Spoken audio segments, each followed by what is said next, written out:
What's up, guys? Mason the Brock Henderson here. This is Fear the Walking Dead Season 2, Episode 3, Ouroboros? I think that's how you pronounce it. I don't know. But this one has our first of maybe more tie-ins, I don't know, to Fear the Walking Dead Flight 462. It was pretty good. We have some good moments in this one. We have moments that kind of feel like we're getting into a bit more of what this season's going to be about. You know, the mistrust of Strand. We've got these people that are out there that have survived the crash of the plane, that have survived other things. Are we going to help them? Or are we just going to say, I'm sorry, we can't trust you, and cut ties literally at the end of this episode? So it's kind of interesting to see where we're going with this and what's going to happen next. I will say, just really fast, before I get into all the good stuff, because there's a lot of good stuff about this episode, the one thing that I wish they would change, and it's kind of funny because I talked about how I don't want this show to become The Walking Dead. You know, I like the fact that you have The Walking Dead, which is its own show. You know, it's completely different than the Fear the Walking Dead. You know, Walking Dead is very much a survival show. It's about, you know, doing these things that you have to do to survive. What are you going to do? How far are you going to take the limit? Fear the Walking Dead is not about that. It's much more about this family who are experiencing the birth of the apocalypse and, you know, discovering that they can't trust people, all of this stuff. And it's much more an origin story for the apocalypse while we're watching this family go through it. However, the one thing that I wish it would take from the script of The Walking Dead is the lethality of it. Because in The Walking Dead, generally there were people that made stupid decisions. And every time they made a stupid decision, you're just like, oh, why? But then, sometime during that season, they made a stupid decision, and Dunzo, whatever you want to say, they were gone. It's like, okay, so stupid decisions lead to death. That works. You know, I can understand that. It's the apocalypse. This show doesn't have that. You have all these characters making stupid decisions. From the first season as well. In the first season, there were several people that you're just like, dude, really? You're an idiot. But none of them die. And throughout this season, so far, we're 3 episodes in, so many stupid decisions, and nobody's dying. Chris goes off by himself to check out this plane. I'm like, well, please die. Alicia is talking to that guy over the radio, and it may end up affecting them later on if these people catch up to him, but it's still a stupid decision. She's not suffering consequences. You've got, what's his name? Crap. Nick. Nick is, you know, standing on the top of this cliff and is just like looking over like, dude, seriously, back away from the cliff. He falls in. Oh, he's completely fine. And on top of that, he ends up discovering about the cover yourself in the walker blood and they can't sense you. So it's like they're making stupid decisions, but nothing bad is really happening to them. You know, like the only really bad thing that happened is Nick fell in with the walker, but he ends up surviving that and discovers something because of that, because they were on top of him, he kills them, blood gets on him, and now he's discovered how to cloak himself. So, I don't know. I don't want this show to become The Walking Dead. I've said that before. But I do wish they would either cut out the stupid decisions or have it to where the stupid decisions actually affect them in a bad way. So that way they will learn not to make those stupid decisions again. However, aside from those couple stupid decisions in this episode, there was a lot of good stuff. You've got, like I said, the Flight 462 cast, a couple of them return. I like the opening scene because it kind of shows us how they got, what happened afterwards. That one Jake kid that, the Asian girl, Alex, I think is her name, you know, she was kind of protective of him because he's just a kid. And you could tell, you know, his parents weren't on the plane with him. He's all alone. So she kind of took a protector role of him. We see at the beginning of this, his face is like severely burned from the crash. And then on top of that, we have 3 other survivors along with them. One guy gets pulled under by something. He gets back on, and we see there's some sort of bite mark. It's like something pulled you under without even deciding whether or not, oh, it was a walker. It could have been a shark or something. Just bam over the head, and he's dead. We have one of the guys who sees that Jake is in a lot of pain and possibly about to die. So he's just like, we need to put him out of his misery before he turns. And he's like getting really angry about it now. So he's like, no, we can't. We have to protect him. One night, while she's asleep, he goes to kill him. She wakes up right in time to stab him in the chest and get him off the boat. Then the third guy, we don't even know what happens to him. He just sort of disappears. I guess, the walkers attack on the little island where they were. I guess maybe he died there. I don't know. They didn't really explain that. But anyway, the point is, I'm glad that they kind of put it together. I wish that we would have had a bit more of that, though. Because from what I saw of Flight 462 while The Walking Dead, was on it during the commercials, this Asian girl seems like she knows a lot. It seems like she knows what's going on with this apocalypse. She knew a lot about what to do. To stab them in the head, all of that stuff. She knew a lot. And unless she had to deal with it right off the bat and discovered all of this instantly, which I doubt, I feel like she had knowledge of what happened. Maybe she didn't. Maybe I'm just reading into it too much, but it seemed like that could have been a storyline that they could have taken somewhere. Maybe something will happen with Strand. He seems to know a lot of people. I don't know who they are, but I kind of want this show to become maybe a discovery of this apocalypse, of how it started.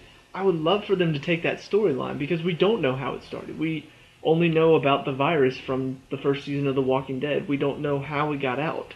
So yeah, I'm a bit disappointed that they were only on here for like half of the episode. Now they're, Strand cuts the line at the end.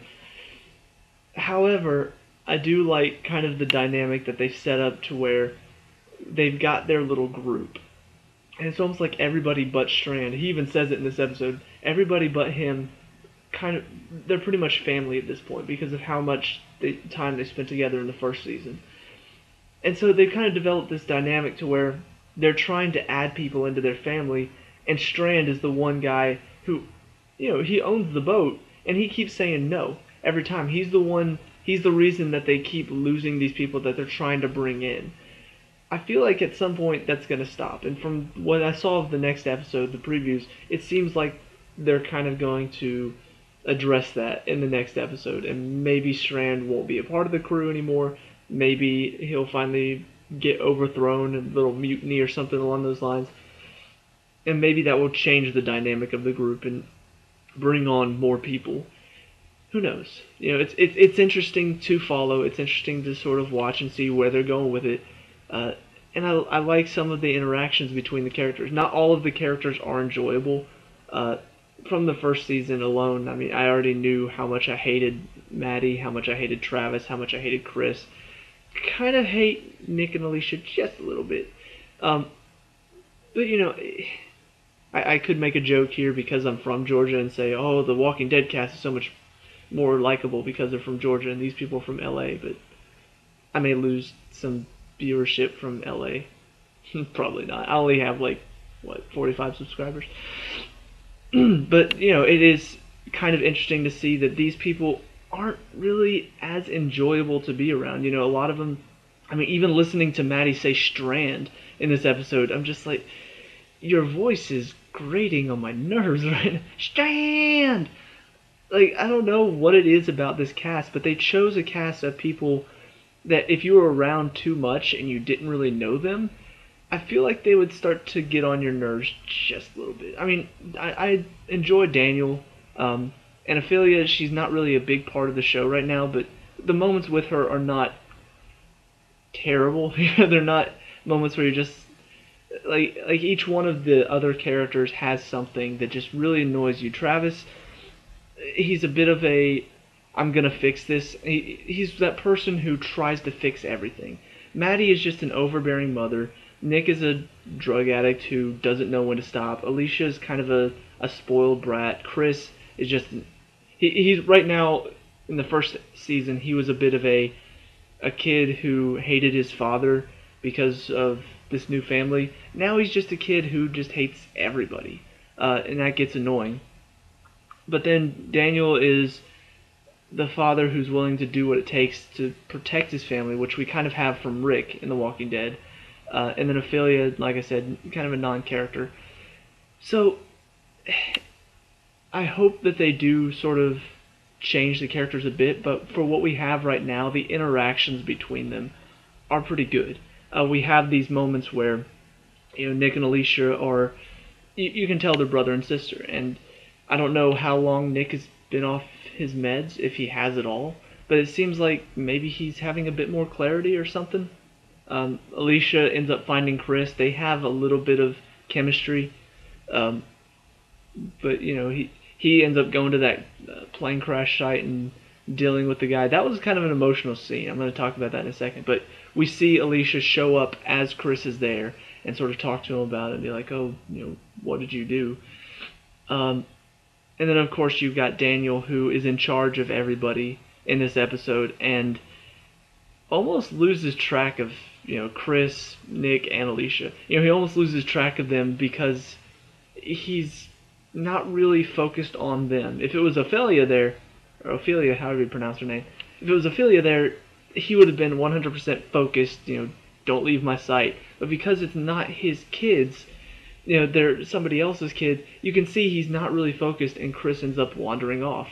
And now he's lost track of them. And he kind of takes responsibility for that. So it's interesting to see how these characters are interacting. And Strand is the one, like I said, he's kind of the outlier. Whenever they interact with him, it's a lot of suspicion, it's a lot of questions. The opening scene where Strand forces Travis to go and check the engine in the dark of night. Who knows what's down there? If there's a walker down there sneaking up behind him, he won't be able to see it. He won't be able to hear it because it's underwater. So, it's kind of interesting to see how they interact with each other. Most of the time, if it's in their little group, it's fine. They're joking around, they are enjoying each other's company, but if it's Strand, it's a bit different.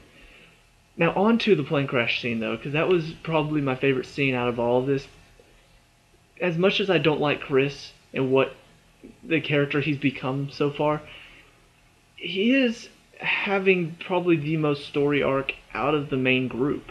He's the only one that's really, it seems like he wants to take on the world. Like I said, it seems like he hates everything. But it's becoming sort of a survivor's instinct as well. And this one, he goes to the plane crash, sees that this guy needs help, tries to help him, until he realizes the guy's spine is like sticking out of his back. The guy's not asking for help as in save me. He's asking for help as in end my life. And Chris actually manages to do that, which is kind of a big deal if you really think about the fact that, yes, they discovered in the last season these walkers are not human anymore. They're not the people we knew. So killing them is not a big deal anymore. This is, I think, the first time we've seen one of the main group, aside from Daniel, this may be the first time we've seen them kill a human who hadn't already turned yet. Because we know that they are going to turn, but of the 5, of Travis, Maddie, Nick, Alicia, Chris, of those 5, I think this is the first one of those 5 to actually kill a human before they've turned. We saw Liza do it, we saw Daniel do it, of course. So yeah, it's interesting to see how this is going to affect him, because he killed a human. He didn't kill a walker, he killed a human. Now, granted, it's to stop him from turning, but that could still affect you. So I'm curious to see where his storyline is going. Hopefully he's not the bratty kid who just hates everyone throughout this entire season. Hopefully they do have a plan for him and what they're going to do there. But for now, he's annoying when he's interacting with people, but on his own, he's sort of traveling through his own little journey, his own little exploration into himself and what he's going to do to survive. Is he going to try to survive? Now that his mother's gone, is he going to try to live on for her? Yeah, it's interesting to see. So, overall, another good episode. Excited to see where the season is going, as always. So yeah, let me know what you think down in the comments below. What did you like and dislike about this episode? Do you agree or disagree with me about this show? Let me know. Leave a like and subscribe for more Fear the Walking Dead. I will see you at the next review. Peace out.